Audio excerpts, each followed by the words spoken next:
guru ya, silakan namanya baik-baik. Febria Astur, Laila Ahmad, Indah Adelia, Siti Naura, Hadir Ibu. Ayu Nisa, hadir Ibu. Oke, jadi hari ini hadir semua ya.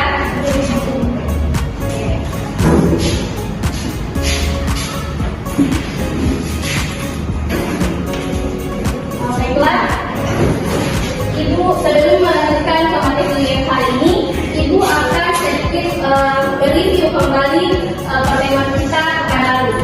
Nah, ada yang masih ingat materi kita minggu lalu itu apa? Silakan angkat tangan saya yang bisa jawab. Ada yang bisa? Oke, silakan. Nah, betul sekali. Kuning juga bisa disebut dengan jamur. Jadi pertanyaan selanjutnya itu apa perbedaan jamur dengan buah lainnya? Ada yang bisa menjawab? Silakan angkat tangan ya. Bisa menjawab dulu. Oke. Menurut saya Bu,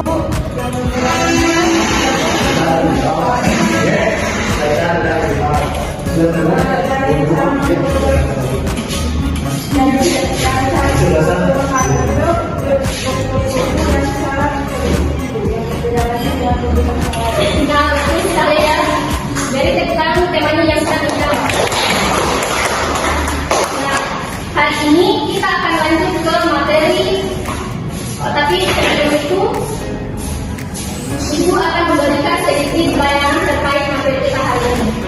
Jadi pasti di antara kalian pasti bisa mengimaginkan ketika kalian makan itu, ketika kalian minum nasi itu, pasti nasi itu akan terasa manis yang sebelumnya itu terasa hambar. Ada yang tahu kira-kira apa yang menyebabkan nasi itu bisa terasa manis? Yang bisa silakan katakan. Enzim itu. Nah, betul sekali. Jadi, kenapa nasi itu bisa manis? Karena dalam proses mekanisme pemecahan makanan, enzim itu berperan dalam memecah pati atau karbon dioksida kompleks menjadi gula sederhana. Sehingga itu yang menyebabkan kenapa nasi itu bisa manis. Oke, sampai sini paham anak-anak? Paham. Oke, berarti hari ini kita akan masuk pada materi apa? Enzim. Oke.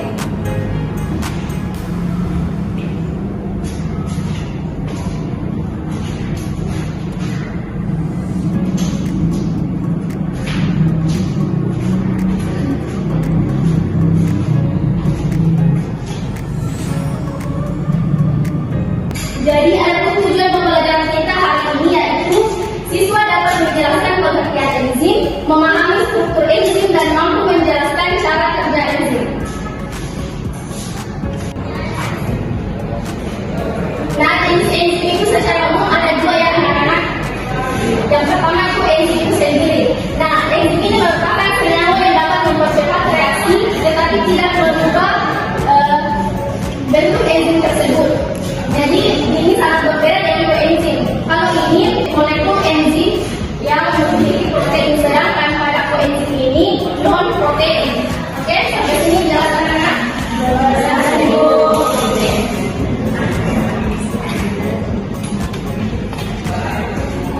Jadi sebelum itu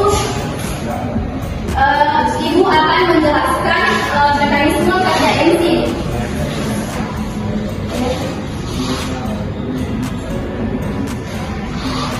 Jadi yang pertama itu pengenalan substrat.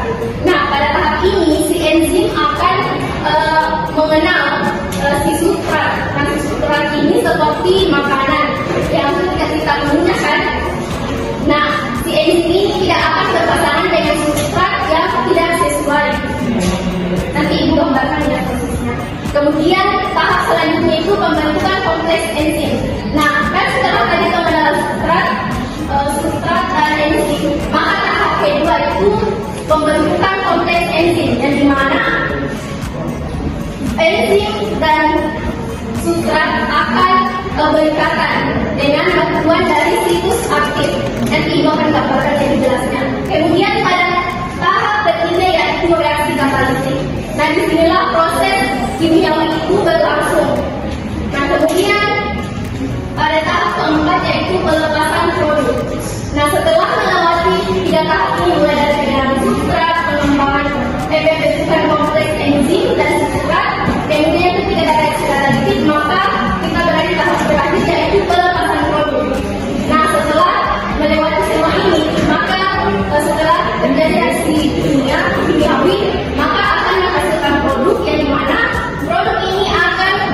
diteruskan ke tahap reaksi berikutnya.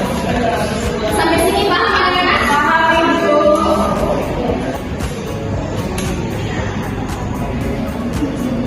Baiklah, Ibu akan menggambarkan mekanisme kerja ini.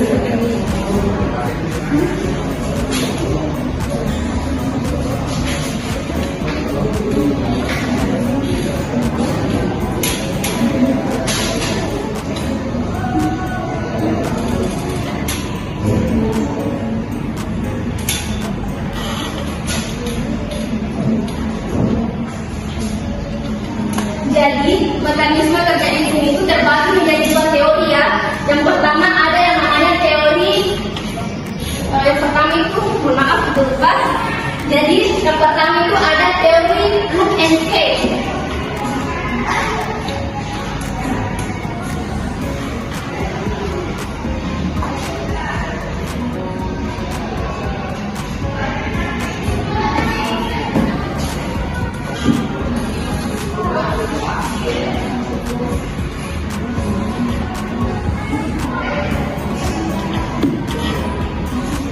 Nah, yang pertama itu ada teori loop and cage, kemudian ada teori inductive cage. Nah, itu akan menggambarkan yang pertama itu teori loop and cage.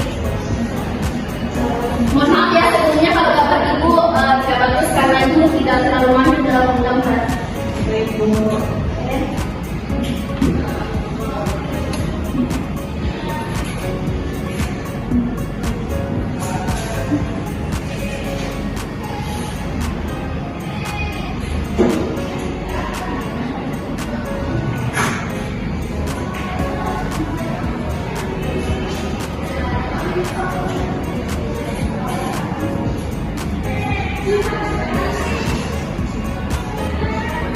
Nah, ini adalah perubahan enzim dan ini adalah si substrat tadi. Oke. Jadi teori loop and cage ini juga sering diibaratkan sebagai teori gembok dan kunci. Ada yang pernah mempelajari materi ini atau ada yang pernah sebelumnya mendengar teori ini? Belum ada ya. Oke, itu akan menjelaskan. Jadi loop ini diibaratkan sebagai gemboknya. Kemudian cage ini diibaratkan sebagai kuncinya. Oke. Jadi itu akan menjelaskan ya prosesnya.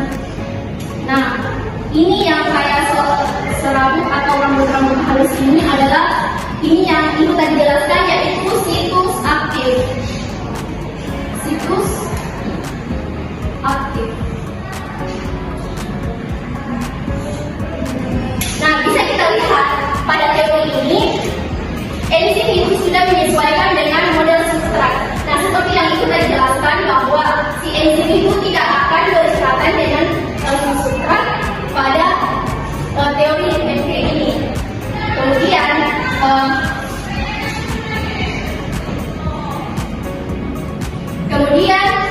proses selanjutnya itu si substrat akan berdekatan dengan si enzim dengan bantuan situs aktif ini. Kemudian setelah terjadi reaksi katalitik tadi, setelah si substrat tadi ini menempel, maka si substrat ini akan kembali terpisah, yang kemudian yang akan menjadi suatu produk akhir. Produk akhir dari reaksi kimiawi yang terjadi. Sampai sini paham anak-anak tentang teori NK? Oke, sekarang kita lanjut pada teori inductive.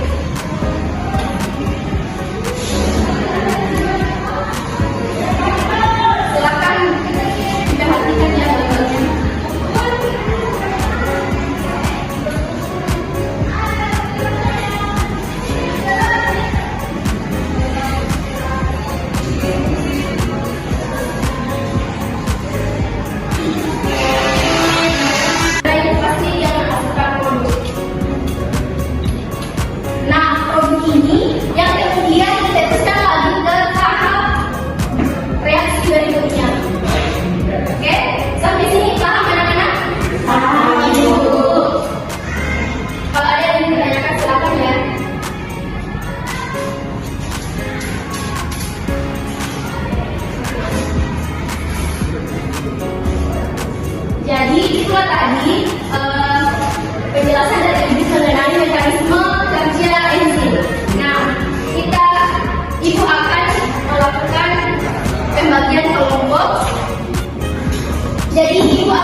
selama 2 dan 3.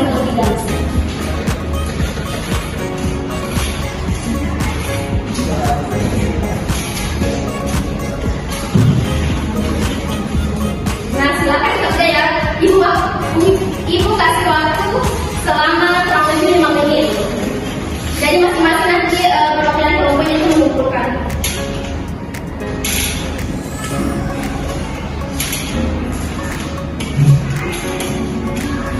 Oke, silakan ibu.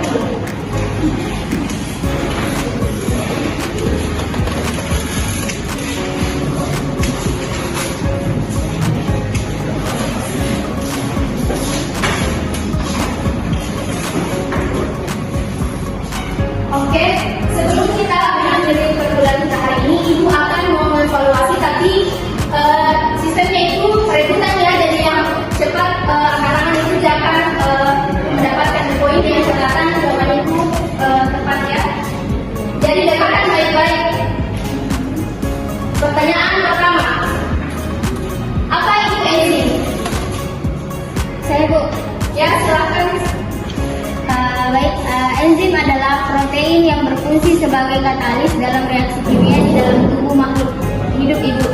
Nah, betul sekali. Berikan tangan untuk temanya. Oke, pertanyaan berikutnya. Pertanyaan kedua, dengarkan baik-baik. Apa fungsi utama dari enzim? Ya, silakan. Fungsi utama enzim adalah mempercepat laju reaksi kimia tanpa ikut mati dalam reaksi. Nah, betul sekali. Berikan tangan untuk temanya. Pertanyaan ketiga, dengarkan baik-baik. Apa substrat dalam kaitannya? Apa kaitan substrat dalam enzim? Ya, silakan. Substrat adalah molekul yang bereaksi dan akan diubah oleh enzim menjadi sebuah produk. Nah, betul sekali. Berikan tangan untuk temanya. Pertanyaan keempat. Apa yang dimaksud dengan sisi aktif enzim? Ibu. Oke, pasti yang perhatikan tadi ketika ini menjelaskan masalah bagaimana. Oke, silakan lanjut. Silakan Febri Hasnur. Baik Ibu, adapun sisi aktif dari enzim adalah bagian dari enzim yaitu tempat substrat menempel dan reaksi berlangsung Ibu. Nah, betul sekali ya, seperti tadi yang saya jelaskan. Oke, berikan tangan di temannya. Oke, pertanyaan terakhir. Dengarkan baik-baik. Mengapa enzim bersifat spesifik? Oke, silakan yang aman. Menurut saya Ibu, enzim bersifat spesifik karena setiap enzim harus bekerja pada substrat tertentu yang sesuai dengan bentuk sesatnya seperti kunci dan besi. Nah, betul sekali ya. Berikan tangan untuk caranya. Oke, tadi ada yang menjawab pertanyaan? Tidak ada. Oh, tidak ada. Oke, jika ada yang menjawab, dia akan mendapatkan nilai tambahan dari Ibu setelah tadi hasil diskusinya ya. Oke.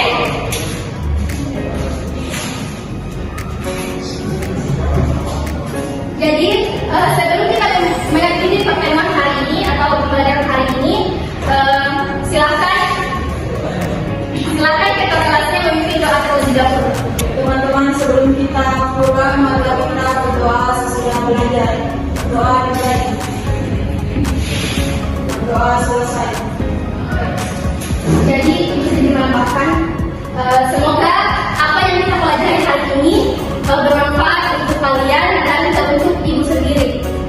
Oke, jangan pernah berhenti untuk belajar ya. Sesungguhnya kepatuhan menyampaikan itu kita usaha yang mengkhianati hasil. Oke, dan jangan lupa jaga kesehatan. Ibu tutup pertemuan kita hari ini. Oh, Ibu lupa. Jadi tolong pelajari materi kita ini minggu depan itu terkait dengan ekosistem.